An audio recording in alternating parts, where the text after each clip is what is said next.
Just চুমু director Karthik সুবরাজের upcoming cinema Retro, যার টেলার চলে এসছে। সিনেমাতে মুখ্য চরিত্রে সুরিয়া এবং পূজা হেগড়ে আছে, এছাড়া আরও ভালো ভালো অভিনেতা আছে। তো এই টেলারটা দেখে ভাই ফুল মস্তি পেয়ে গেছি। টেলারটা যেরকম এডিট করেছে, যেরকম প্রেজেন্ট করেছে, জাস্ট চুমু হয়েছে, সলিড হয়েছে। যদি কার্তিক সুবরাজের সিনেমার ফ্যান হয়ে থাকো তাহলে এই টেলারটা তোমার জাস্ট মস্তি লাগবে বস, ব্যাপক লাগবে।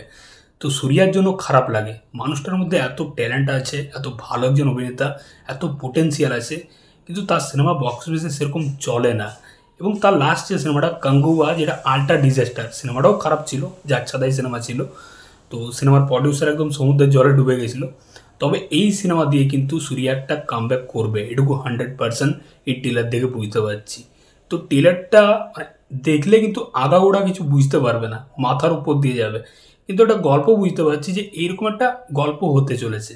তো এখানে সুরিয়ার ক্যারেক্টারটা এবং তার বাবা জজু জর্জ, এদের একটা সার্কাস আছে, যে সার্কাসটা খুবই সিম্পল একটা সার্কাস না, যেটা আমরা খেলাতে দেখি। এখানে মারামারি, খুনোখুনি, বাইক চেজিং হয়, যেখানে ডন হচ্ছে সুরিয়ার ক্যারেক্টারটা। এবারে তার ক্যারেক্টারটা খুবই রাউডি, সেটা পুরো টেলার জুড়ে দেখতে পাচ্ছি। তবে এই ক্যারেক্টারটা পূজা হেগড়ের সাথে যখন দেখা হচ্ছে, পূজা হেগড়ের সাথে তার প্রেম হচ্ছে, এবং পূজা হেগড়ের ক্যারেক্টারটা খুবই সহজ সরল সাদাসিধে একটা মেয়ে। সেই চাইছে ওই দুনিয়া ছেড়ে সুরিয়া একটা সিম্পল লাইফ লিড করুক। তো সুরিয়া যখন ওই দুনিয়াটা ছেড়ে আসছে, তখন কোনোরকমভাবে তার বাবা হয়তো তাকে ফাঁসি দিচ্ছে, বা তার গ্যাংয়ের লোকই হয়তো তাকে ফাঁসি দিচ্ছে এবং জেলে পাঠিয়ে দিচ্ছে। এবং এই পূজা হেগড়ের ক্যারেক্টারটার সাথে কিছু একটা হচ্ছে, তাকে হয়তো খুঁজে পাওয়া যাচ্ছে না যখন সুরিয়া জেল থেকে আসছে।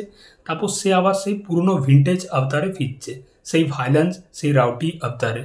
তো এটাই বেসিক্যালি প্লট হতে চলেছে, যেটুকু টেলার দেখে বুঝতে পারছি। তো এই টেলারটা না, কার্তিক সুবরাজ যা প্রেজেন্ট করেছে সত্যি মারাত্মক। এবং কার্তিক সুবরাজ খুব ভালো একজন ডিরেক্টর, তার প্রিভিয়াস সব কাজগুলোই সলিড ছিল। জিগার থান্ডার ডবল এক্সেল, যেটা ব্লকবাস্টার সিনেমা হয়েছিল, আশা করছি এই সিনেমাটাও খুব ভালো একটা সিনেমা হবে এবং সুরিয়ার কামব্যাক একটা সিনেমা হবে। সুরিয়াকে সেরকমভাবেই প্রেজেন্ট করেছে, একজন অভিনেতা সুরিয়াকে কিন্তু আমরা দেখতে পাচ্ছি, যে সুরিয়াকে আমরা খুঁজছিলাম। তো ট্রেলারটা কিন্তু সলিড হয়েছে, এবং পারফরমেন্স মানে প্রত্যেক যতজন সাপোর্টিং ক্যারেক্টার রয়েছে, জজু জর্জ থেকে শুরু করে নাসের, আরও যেসব ভিলেনগুলো রয়েছে, প্রত্যেকেই কিন্তু সলিড। এবং মিউজিক দিয়েছে সন্তোষ নারায়ণ, ভাই মিউজিকের তারিফ করতেই হয়। যেরকম বিটে বিটে কেটেছে মিউজিকটা, এবং যেরকম একটা কথা ইকো হচ্ছে, সত্যি ভালো লাগছে। ট্রেলারটা ফুল মস্তি দিয়ে দিয়েছে। এবং সুরিয়ার লুকটা, ওই ফ্রেঞ্চ কাট, ওই লম্বা চুল, সলিড লাগছে ভাই সুরিয়াকে দেখতে।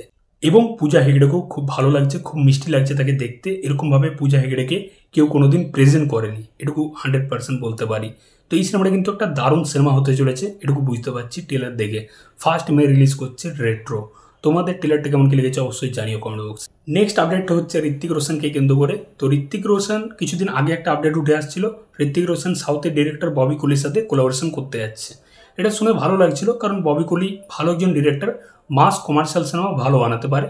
তার প্রিভিয়াস যে সিনেমাটা ছিল ডাকু মহারাজ, যেটা বালিয়ার সাথে ছিল, সেই সিনেমাটা কিন্তু সুপারহিট, সিনেমাটাও মোটামুটি ভালোই ছিল।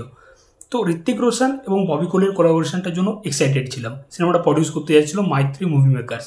এবার ব্যাপার হয়ে গেছে, ঋত্বিক রোশনের মাথা পুরোপুরি খারাপ হয়ে গেছে। ঋত্বিক রোশন এই সিনেমাটার জন্য কত চার্জ করেছে জানো?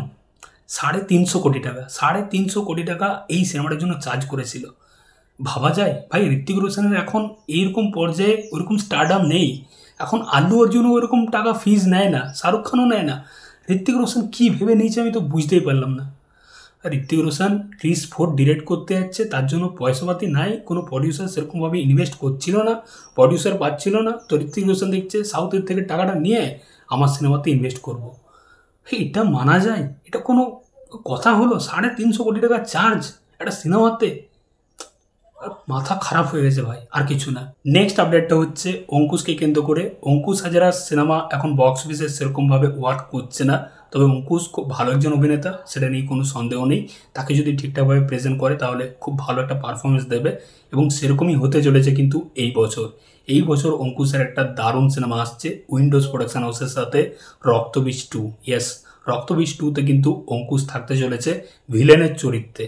তার ক্যারেক্টারটার নাম হচ্ছে মনির আলম, যাকে আমরা ফার্স্ট পার্টে দেখেছিলাম ওই গোবিন্দ দাঁত মাজে না যে গানটা ছিল, ওখানে একটা ছোট ক্লিপ কিন্তু মেকার্সরা ছেড়ে দিয়েছিল সেকেন্ড পার্টের জন্য, এই ক্যারেক্টারটার জন্য। তো মুনির আলম যে ক্যারেক্টারটা খুবই ডেঞ্জারাস ক্যারেক্টার হতে চলেছে অঙ্কুশ হাজরার, যার জন্য অঙ্কুশ কিন্তু পুরো বডি মডি বানাচ্ছে আমরা দেখতে পাচ্ছি। তো দেখা যাক অঙ্কুশ কেমন পারফরমেন্স দেই, কারণ এখানে বড় বড় স্টার কাস্ট রয়েছে। অপোজিটে আবির চ্যাটার্জি রয়েছে, সোহম রয়েছে, মিমি রয়েছে। তো তার অপোজিটে কিন্তু ভিলেনের চরিত্রে অঙ্কুশ রয়েছে। দেখা যাক মুনির আলমের ক্যারেক্টারটা কতটা ডেঞ্জারাস, কতটা ডেডলি হয়। তো এই ছিল আজকের আপডেট। তোমাদের কোন আপডেটটা ভালো লেগেছে অবশ্যই জানিও। চললাম, আবার দেখা হচ্ছে পরের ভিডিওতে। চ্যানেলটায় নতুন হয়ে থাকলে অবশ্যই সাবস্ক্রাইব করে যাবো। চললাম।